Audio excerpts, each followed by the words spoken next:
Торгпред Абхазии в России Олег Барцыц проверил ход ремонтно-восстановительных работ, производимых на торгово-выставочном павильоне Республики Абхазия в Москве. Также он провел рабочее совещание с участием первого заместителя генерального директора ВДНХ Александра Тарасова, руководителей подрядных организаций и представителей профильных департаментов правительства Москвы. Участники совещания проинформировали Олега Барцыц о ходе заключительного этапа восстановительных работ и сроках сдачи объекта.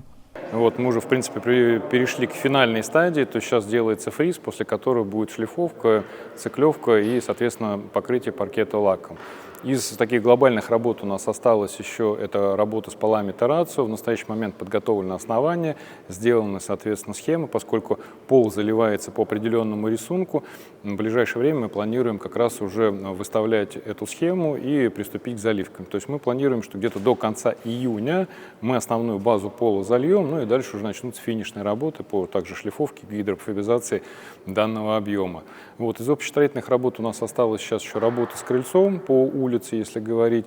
И, наверное, такие глобальные работы – это реставрация оселкового мрамора на 2 колоннах. Российская сторона заверила абхазских представителей, что, несмотря на существующие сложности объективного характера, все необходимые работы будут выполнены в оговоренные сроки и на высоком качественном уровне.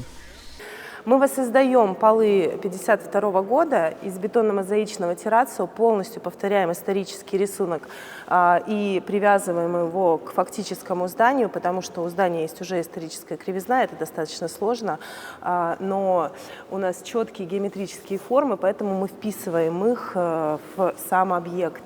И контур ковра состоит из очень мелкого рисунка. Это вот такие маленькие кубики. Их большое количество. Здесь их 400 с чем-то штучек.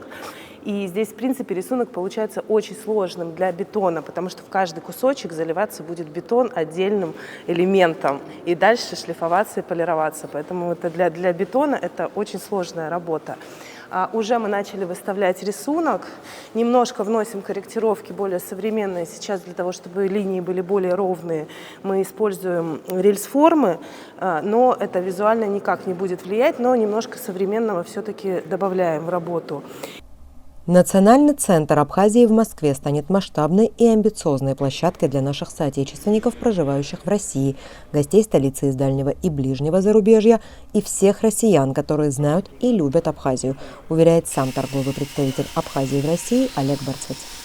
И еще раз заострили внимание наших российских коллег и руководителей ВДНХ, и руководителей подрядных организаций, и руководства профильных департаментов правительства Москвы о том, что необходимо выдерживать обозначенные сроки для того, чтобы павильон мог заработать в полном объеме как визитная карточка нашей страны в Российской Федерации на очень важном, очень амбициозном, экскурсионном, выставочном, конгрессном пространстве в России.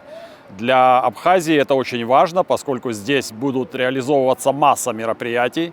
Это и мероприятия с участием наших мастеров культуры, с участием нашей диаспоры, наших детских коллективов творческих. Кроме того, профильные выставки, которые обязательно должны здесь развернуться.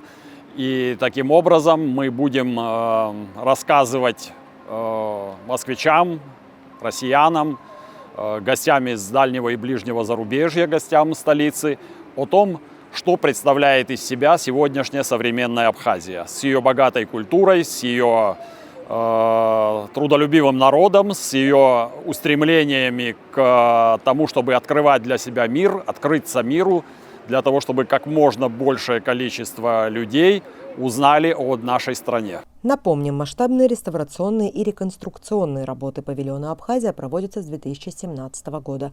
Ныне абхазский павильон построили в стиле сталинский ампир в 1954 году. Изначально это был павильон Литвы, с 1964 с упразднением республиканских выставок павильон «Химия». В 2014 году было принято решение о передаче павильона Абхазии. Элеонора Гилаян, Абаза ТВ.